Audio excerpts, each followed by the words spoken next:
में इस सरकार में कोई हद नहीं छोड़ी है गलत हुक्मरानी की, नफरतों को भड़काने की, कोई हद नहीं छोड़ी गलत फहमियों को फैलाने की, और कोई हद नहीं छोड़ी इस मुल्क के अवाम नास को तर्क करने की। सर, दूसरी बात यह है कि CAA के खिलाफ क्यों हम हैं? क्योंकि सीमांचल के मुसलमान को आप बांग्लादेशी कहते हैं। कोई मिनिस्टर मुझे कहता है कि घुसपैठी है, रोहिंग्या है, तो CAA को मजहब से जोड़ना गलत था। सदर जमहूरिया ने कहा था कि 22 जनवरी एक तारीखी दिन है, बिल्कुल तारीखी दिन है। 22 जनवरी की बुनियाद 6 दिसंबर 92 को रखी गई। 22 जनवरी की बुनियाद 86 में ताले खोलकर रखी गई।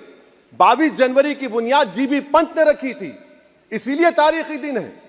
और तारीखी दिन इसलिए भी है कि सर इसी ऐवान में 16 दिसंबर 1992 को हमने रेजोल्यूशन, आज मुल्क के 17 करोड़ मुसलमान भारत के वजीर आजम पर एतमाद भरोसा नहीं करते, बिल्कुल नहीं करते, बता रहा हूं खुल के। 20 जनवरी था एक तारीखी दिन, 31 जनवरी था। सर रात के अंधेरे में अपील किए बगैर आप आरे लेकर रास्ता खोल देते हैं। क्या पैगाम दे रहे हैं सर?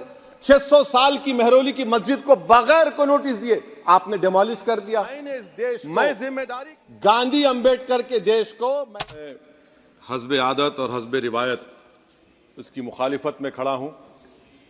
और सदर जमहूरिया के खुतबे को अगर आप देखेंगे सर, तो उसमें पूरे खुतबे में लफ्ज़ मुसलमान तो छोड़िए, लफ्ज़ अक़लियत भी इस्तेमाल नहीं हुआ है। और मैं बड़ी जिम्मेदारी के साथ आपके सामने अर्ज़ कर रहा हूँ कि भारत में 14% मुसलमान जो आबादी के लिहाज से 17 करोड़ आते हैं, वो आज पिछले 10 साल में नरेंद्र मोदी की सरकार में अपने आप को एक गैर यकीनी कैफियत में पाते हैं।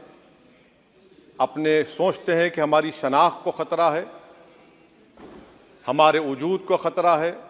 और मैं बड़ी ज़िम्मेदारी के साथ कह रहा हूँ कि जज्बात में लाए बगैर कह रहा हूँ कि आज 17 करोड़ मुसलमान अपने आप को ऐसा समझते हैं कि जिस ज़माने में हिटलर के ज़माने में यहूदी अपने आप को समझते थे। और उसकी मैं बताता हूँ क्यों समझते हैं, बताता हूँ आपको चंद मिनट में। सर मिसाल के तौर पर आप देखिए खुतबे सदारत के हिस्से तहरीर का 32वां पैराग्राफ, 32 पैराग्राफ में ड्रॉप आउट रेट का जिक्र हुआ, स्कूलों में इंदराज यानी एनरोलमेंट का जिक्र हुआ, SCs का नाम लिया गया, STs का नाम लिया गया, OBCs का नाम लिया गया, लफ्ज़ अक़लियत का नाम नहीं लिया गया, मुसलमान तो छोड़िए। और सबसे ज़्यादा ड्रॉप आउट इस मुल्क में अगर स्कूलों में है तो मुसलमानों में है। सबसे कम एनरोलमेंट अगर है तो मुसलमानों में हायर एजुकेशन में। गवर्नमेंट का डेटा है सर कि मुसलमानों का जो स्टूडेंट ड्रॉप आउट है वो 14.42 से क्लास 1 से शुरू होता, और वो क्लास 6 और 8 को पहुंचे अब तक वो 10.76 को पहुंचता है। ये गवर्नमेंट का डेटा है, यानी क्लास 1 से क्लास 6 से 8 तक ये हाल है। आपने क्या किया सर इस बजट में? प्री मैट्रिक स्कॉलरशिप को सिर्फ 9th क्लास तक महदूद कर दिया, और इसमें आपने पैसे कम कर दिए प्री मैट्रिक स्कॉलरशिप में। और सर 2022-23 का बजट आप देखिए, 5026 करोड़ रुपए दिए गए थे, जिसमें से सिर्फ 663 करोड़ इस्तेमाल हुए। अब आप आ जाइए सर, AISHE का डेटा है कि हायर एजुकेशन में मुसलमानों का 8.5 ड्रॉप आउट रेट हुआ है। 2020-21 में गवर्नमेंट का डेटा बता रहा है कि 1,80,000 मुसलमान हायर एजुकेशन में नहीं है। प्री मैट्रिक स्कॉलरशिप को आपने 423 करोड़ था, उसको आपने इस साल 326 कर दिया। मौलाना आज़ाद फेलोशिप को 45 करोड़ कर दिया। MCM जो 44 करोड़ था 33 करोड़ कर दिया। बताइए, जो सबसे ज़्यादा जिसका कम्युनिटी का ड्रॉप आउट रेट है और जो हायर एजुकेशन नहीं, उससे आप ये बर्ताव करते हैं।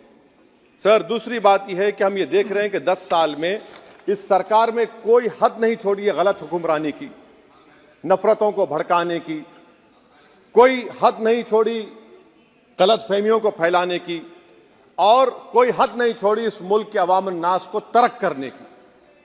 इस 10 साल में हमने क्या देखा सर? जमहूरियत हमारे वतन अजीज की को बचाना बहुत ज़रूरी है। ये गरीबों के लिए और कमज़ोरों की एक बहुत बड़ी ताकत है।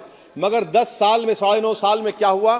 सिर्फ एक शख्स को मजबूत कर दिया गया, एक मजहब को मजबूत कर दिया गया, एक आइडियोलॉजी, एक नज़रिए को मजबूत कर दिया गया, एक शनाख्त को सब शनाख्त के आगे दूसरी शनाख्तों को मिटाने की कोशिश की गई, एक ज़बान को मजबूत कर दिया गया, तो हमारी जमहूरियत तो खोखली हो चुकी है। और सर, कोई भी हुकूमत और पार्टी सिर्फ जबर और इस्तेसाल पर कायम नहीं रह सकती है सर। दूसरा पॉइंट सर जो मैं आपके सामने अर्ज करना चाह रहा हूं, CAA के कानून के ताल्लुक से मरकजी एक वजीर ने अखबार में बयान दिया कि हम 8 दिन में करने वाले हैं। आप 8 दिन में करेंगे, 8 दिन में एहतजाज शुरू होगा मुल्क के कोने कोने में। आप CAA को मजहब से खत्म कर दीजिए, मजहब से जोड़ेंगे तो आपका इरादा बुरा है। आप भारत की अक़लियतों को, भारत के मुसलमानों को, दलितों को आप परेशान करने का आपका इरादा है। सर, दूसरी बात यह है कि CAA के खिलाफ क्यों हम हैं? क्योंकि सीमांचल के मुसलमान को आप बांग्लादेशी कहते हैं। कोई मिनिस्टर मुझे कहता है कि घुसपैठी है, रोहिंग्या है। तो CAA को मजहब से जोड़ना गलत था, उसको निकालिए। मगर हमारे देश के प्रधानमंत्री सर, वतन अजीज के वजीर आजम, मैं बड़ी जिम्मेदारी के साथ कह रहा हूं कि मैं अपने बचपने में जब हिस्ट्री पढ़ता था तो मैंने एक स्टैचू की फोटो देखी थी, प्रीस्ट किंग ऑफ मोहनजोदारो। ऐसा लगता है कि वैसा ही लग रहा है कि प्रधानमंत्री नहीं है बल्कि पुजारी सम्राट बन चुके हैं वो। और मैं क्यों कह रहा हूं कि हमारे सदर जमहूरिया ने कहा था कि 22 जनवरी एक तारीखी दिन है, बिल्कुल तारीखी दिन है। 22 जनवरी की बुनियाद 6 दिसंबर 92 को रखी गई। 22 जनवरी की बुनियाद 86 में ताले खोलकर रखी गई। 22 जनवरी की बुनियाद GB पंत ने रखी थी, इसीलिए तारीखी दिन है। और तारीखी दिन इसलिए भी है कि सर, इसी ऐवान में 16 दिसंबर 1992 को हमने एक रेजोल्यूशन पास किया था। आप बताइए कि आज इस मुल्क में चाहे कोई सेकुलर पार्टी का हो या जो भी हो, वाले सब सेकुलर है, बुरा मैं हूं, किसी में हिम्मत नहीं है कि 6 दिसंबर की बात की जाए। और वो तारीखी दिन इसलिए भी है सर, इंसाफ करने वालों में एक NCLT के चेयरमैन, एक गवर्नर और एक नामजद शुदा रुकने पार्लियामेंट बैठे हुए थे। अब आप बताइए मेरे पास बचा क्या है? बचा यह है कि आर्टिकल 32 बचा है जिसको बाबा साहब अम्बेडकर ने दिया। आज मुल्क के 17 करोड़ मुसलमान भारत के वजीर आजम पर एतमाद भरोसा नहीं करते, बिल्कुल नहीं करते, बता रहा हूं, खुल के कह रहा हूं। अगर आप आर्टिकल 32 का ड्यू प्रोसेस ही खत्म कर देंगे तो फिर मेरे पास क्या बचेगा सर? क्या बचेगा? मैं तो यहां खड़े होकर वो सुप्रीम कोर्ट के मायानाज बेबाक वकील दुष्यंत दवे की तरह तो नहीं कह सकता। मुझे आज भी रूल ऑफ लॉ में भरोसा है, मुझे आज भी कानून पर, संविधान पर भरोसा है, मगर ड्यू प्रोसेस तो फॉलो होना चाहिए। ड्यू प्रोसेस फॉलो नहीं हो रहा। एक तारीखी दिन 22 जनवरी था, एक तारीखी दिन 31 जनवरी था।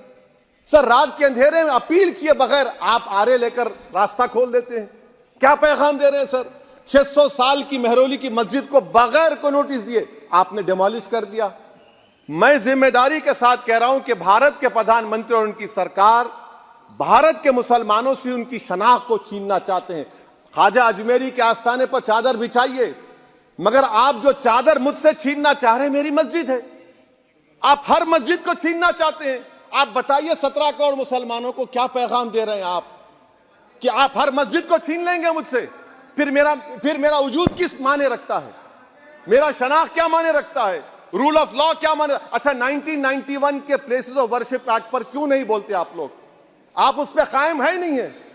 आप 500 साल की बात करते, मैं आपसे कहता हूं भाई 500 साल पे मत जाइए, बौद्ध पे जाइए, जैनिज्म पे जाइए, शैविज्म पे जाइए, कहां रुकेंगे? अरे इस देश को आजादी मिली 47 में, संविधान मिला हमको बाबा साहब अम्बेडकर का, बराबरी का। उससे पहले तो राजा रजवाड़े थे, जमहूरियत नहीं थी, लोकतंत्र नहीं था, मगर आप उसको उस बारे में लेके जाते। अरे 500 साल आगे क्या होगा बताइए?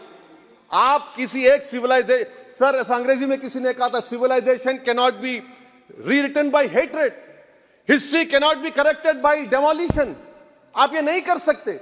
और मैं उम्मीद करता हूं कि जब मौर्रिख तारीख लिखेगा, नरेंद्र मोदी इस मुल्क में तारीख लिखना चाहते हैं। क्या तारीख लिखना चाहते हैं?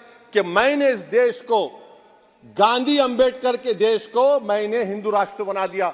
मैं उम्मीद करता हूं कि हमारे भारत के हमारे हिंदू भाई देश के प्रधानमंत्री की सोच को नाकाम करेंगे। उन पर है, अब देखते हैं क्या होता है। सर, नेबरहुड फर्स्ट की पॉलिसी है नेबरहुड फर्स्ट क्या हो रहा है सर? हम सोशल मीडिया के जरिए फॉरेन पॉलिसी चला रहे हैं। मालदीव छोटा मुल्क, वो हमको आंख दिखा रहा है, चीन की गोद में बैठ गया। हमारे लद्दाख में हमारे जो लोग जानवर को लेकर घास चराए जाते, वहां पर चीन की आर्मी आके रोक रही। बताइए, बांग्लादेश चीन की गोद में बैठा हुआ है। आप गैलेंट्री अवार्ड दे रहे हैं, क्यों दे रहे हैं? कि चीन बैठा हुआ है। तो आपका बफर जोन गया कहां भाई साहब? आपका बफर जोन तो कहां गया नहीं मालूम, गायब हो गया बफर जोन। और दूसरी बात सर, आप ये भी देख लीजिए कि यहां पर मैं आपको इंपॉर्टेंट पॉइंट ये बताना चाह रहा हूं सर। ये हम बोलते हैं India middle east economic corridor, कितना पैसा है बताइए, वो नहीं बताया जाता। अच्छा सर, सबसे तकलीफ दे बात मेरे लिए है कि भारत ने यूनेस्को का इलेक्शन पाकिस्तान से हार गया। हम पाकिस्तान से हार गए, ये आपकी फॉरेन पॉलिसी है। यूनेस्को के इलेक्शन हम पाकिस्तान से हार गए। अच्छा, मामला इजराइल का, फलस्तीन का, गाजा का आया। अक्टूबर में 10,000 लोग मर गए, हमने यूएन में सीज फायर की तायीद नहीं की। दिसंबर आया, 20,000 मर गए, तो हमने तायीद कर दी। क्यों तायीद की? क्योंकि ग्लोबल साउथ को हमको फॉलो करना पड़ रहा। भारत ग्लोबल साउथ को फॉलो कर रहा है। मेरे लिए तकलीफ दे बात है। यह आपकी नाकामी का बहुत बड़ा सबूत है। इसीलिए हम बता रहे हैं कि यह सरकार की बहुत से नाकाम। सर, अलीगढ़ मुस्लिम यूनिवर्सिटी, आखिरी पॉइंट, अलीगढ़ मुस्लिम यूनिवर्सिटी। सर, आप उत्तर प्रदेश से आते हैं। सर, 81 में एक्ट पास हुआ। हमारा लॉ ऑफिसर कोर्ट में कहता है कि मैं पार्लियामेंट के एक्ट को नहीं मानता। कैसे नहीं मानते सर? क्या नरेंद्र मोदी ने पार्लियामेंट को नॉमिनेट किया या पार्लियामेंट ने नरेंद्र मोदी को प्रधानमंत्री बनाया? बताइए। 81 के एक्ट को नहीं मानते। सर, 2 ही तो सेंट्रल यूनिवर्सिटी है मुसलमानों के। 1,80,000 आप ही के सरकार के दौर में मुसलमान हायर एजुकेशन निकल गए। आप अलीगढ़ मुस्लिम से छीनना चाह रहे हैं। Theory of separation of powers में एग्जीक्यूटिव हमको डिक्टेट करेगा।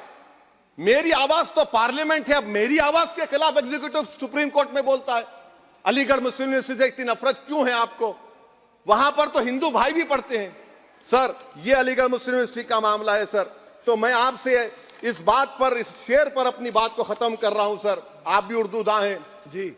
मसीहाओं को जब भी आवाज दी है, अहमद फराज का शेर है जी जी, मसीहाओं को जब भी आवाज दी है, पलट कर आ गए हर बार कातिल।